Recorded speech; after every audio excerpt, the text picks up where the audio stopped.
Hello बच्चों, मैं Dilkhush DK sir आज आप लोगों के लिए प्रश्नावली 7.3 लेके आया हूँ। इस प्रश्न का जो पहला प्रश्न है इस प्रश्नावली का बहुत लंबा चौड़ा प्रश्न है। एक ही वीडियो में पूरे प्रश्न को हल करेंगे। इसमें कहा था कोई दो त्रिभुज समद्विबाहु त्रिभुज, एक त्रिभुज था ABC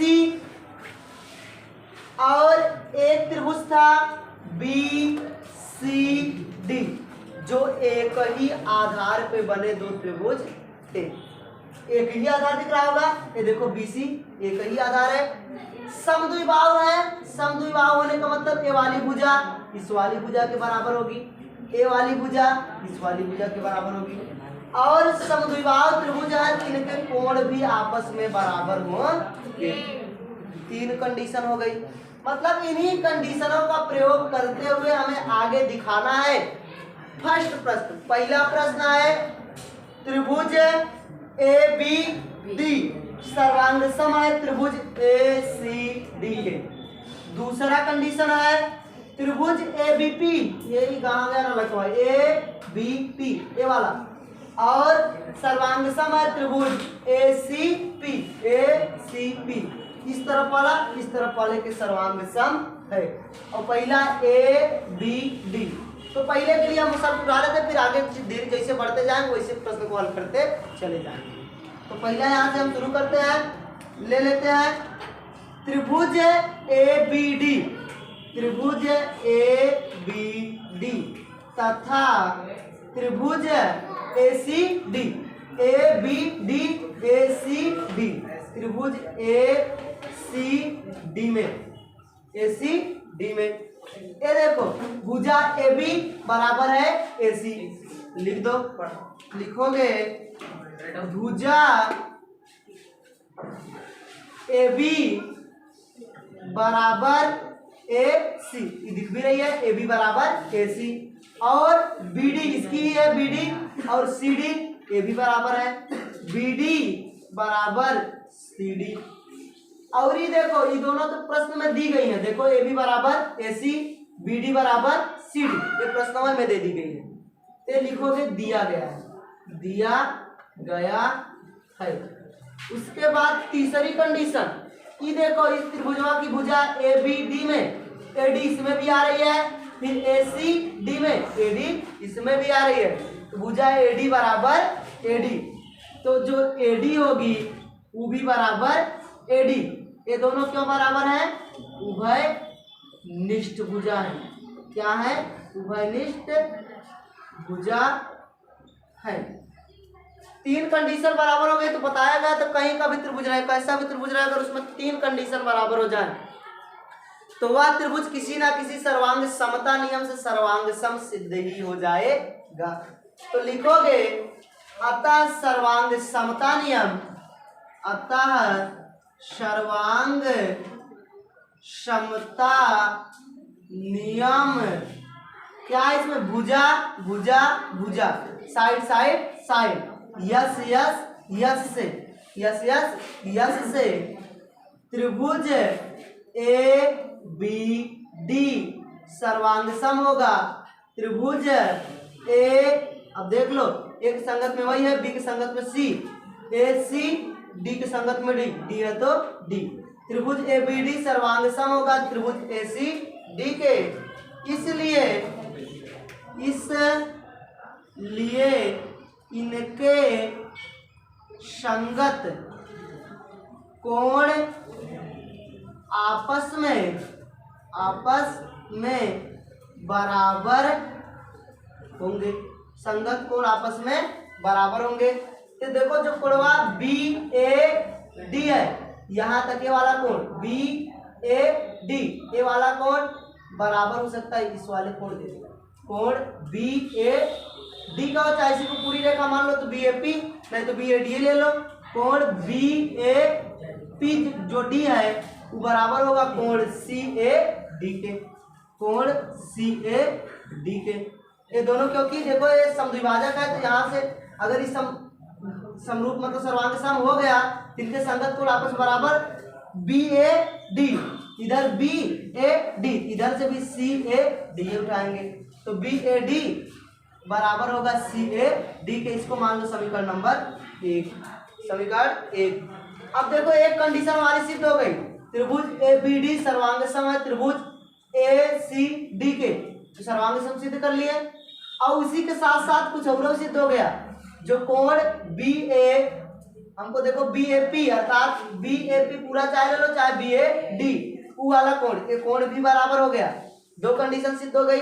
इसी तरीके से अगर हम इसको सिद्ध कर लिए थे, जो फालतू किसके साथ जैसे कोई चलता है जब आईएसपी से जब चलते हैं तो उनके साथ 4 गार्ड वैसे ही लगे रहते हैं, इसी तरीके से ए भी, अगर इन दोनों को हम सिद्ध कर ले, सिद्ध यही है, मुख्य यही है, अगर इन दोनों को हम सिद्ध कर ले तो लोग आगे पीछे वाले ऑटोमेटिक सिद्ध हो जाएंगे, अपने आप ही सिद्ध हो जाएंगे। तो यहाँ से पहला तो सिद्ध कर लिया है, अब बारी दूसरे की तो और दूसरों देख लेते हैं किस तरीके से होगा।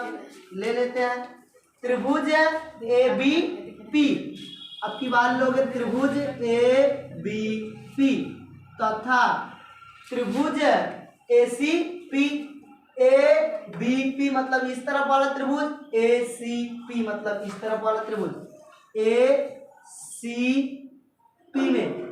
अब देखो इसमें भी तो ए बी बराबर है ए सी, ए बी बराबर ए सी, लिखोगे भुजा ए बी बराबर ए सी, ये प्रश्न में दिया गया है, ये प्रश्न में दिया गया है, दिया गया है। फिर सेकंड कंडीशन, ये जो कोणवा यहाँ बना वही कोणवा यहाँ बना इस त्रिभुज में, जो कोण बी ए पी है या बी ए डी है वो बराबर है कोण सी ए पी के, पूरा उसको मान सकते क्योंकि रेखा को बढ़ाया गया है। तो लिख दो कोण बी ए पी बराबर है कोण सी ए पी के। क्यों बराबर है? समीकरण नंबर 1 से, समीकरण 1 से। और एक कंडीशन हमें चाहिए, अब कहीं से उसको भी पकड़ के लाना होगा।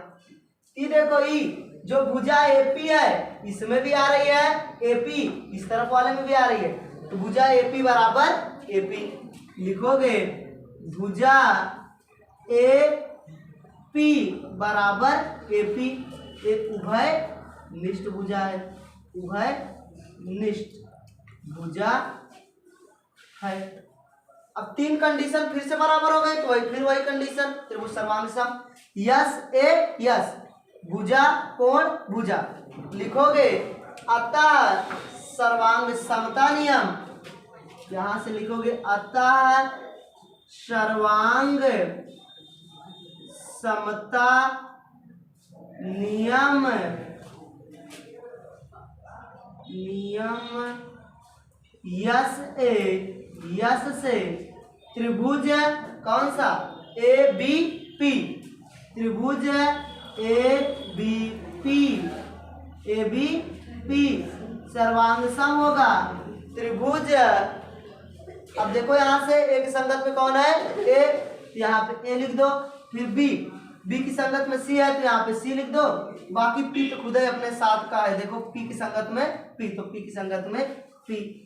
अगर त्रिभुज सर्वांग सम हो गए तो इनकी संगत भुजाएं और संगत कोण आपस में क्या होंगे? बराबर होंगे। इस तरह बगल में लिख लेते हैं, यहां से लिखोगे इसलिए इनके संगत कोण और संगत भुजाएं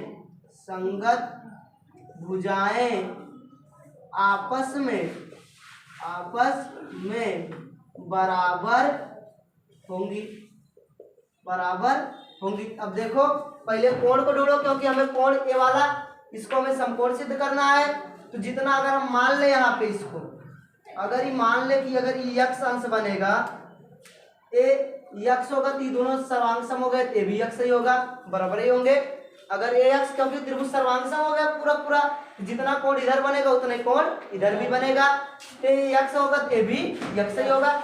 या लिख सकते हो कोण ए पी बी बराबर कोण ए पी सी, यहां से लिखना हो तो लिख दो कोण ए पी बी बराबर कोण ए पी सी, अर्थात यक्ष बराबर यक्स हो सकता है क्योंकि यक्स से यक्स है दोनों।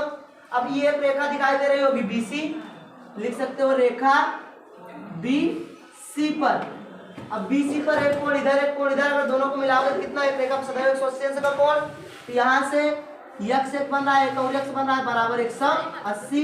यक्स में यक्स मिलाओगे 2x बराबर 180, 2 एक के 2 2 9 18, यक्स बराबर 90 अंश। एक कंडीशन और सिद्ध हो गई। अब देखो बीपी और बीसी ये दोनों त्रिभुज सर्वांगसम है, तो जितना पार्ट इधर होगा उतना ही पार्ट इधर भी होगा। नहीं देख लो बीपी का है, यहाँ से बीपी उठा लो, बीच वाला अंतिम वाला उठाओगे बीपी, इधर से भी बीच वाला अंतिम वाला बीपी बराबर किसके, सीपी। एक कंडीशन सिर्फ दो, बीपी बराबर सीपी। और एक कंडीशन अभी बच रही है, जो कोण बीडीपी है, बीडीपी मतलब ये, अब देखो ये रेखा जब आई है इसी त्रिभुज की रेखा है, यहाँ से अब इस त्रिभुज को भी हमें सर्वांगसम सिद्ध करके उसको बराबर दिखा, चाहे तो ए सर्वांगसम हो गया और ये सर्वांगसम, यहाँ से जितना इस पे आई अगर इसको दो बराबर भागों में बांटती हुई आए, ये भी समद्विबाहु त्रिभुज है, इसको भी दो बराबर भागों में बांटती हुई आएगी। यहाँ से जो कोण ये होगा बी डी पी, ये वाला कोण इस वाले कोण के बराबर हो सकता है, कोण बी डी पी जो इधर जितना बने, क्योंकि इसको अगर बांट सकती तो उतना कोण ते भी है, ये भी समद्विबाहु है, जितना इसको वैसे सीधे तो सीधा आई है, लंब हो गई तो लंब मतलब तिरछा करोगे तो लंब तो बनेगा ही नहीं, जितने भी इसको काटा है तो इसमें उतने भी इसको काटेगा। तो जो कोण बी डी पी होगा, कोण बी डी पी वो बराबर होगा कोण सी डी पी के, कोण सी डी पी के। सारी कंडीशन सिद्ध हो गई। यहाँ से पहले दूसरा पहले सर्वांगसम सिद्ध हुआ, बाकी ये वाला कोण यहाँ पे बराबर सिद्ध हुआ, एक बचा था अंत में हुआ, बाकी अब जो बड़ा वाला त्रिभुज सिद्ध हुआ ये दोनों भुजाएं बराबर हो गई। अब भुजाएं बराबर हुई, इनके कोण ये दोनों बराबर हुए। अब एक रेखा पे 180 अंश कोण, यहाँ से x मिला 2x, जब जाके काटेगा तो 90 अंश समकोण हो गया, लंब समद्विभाजक भी हो गया।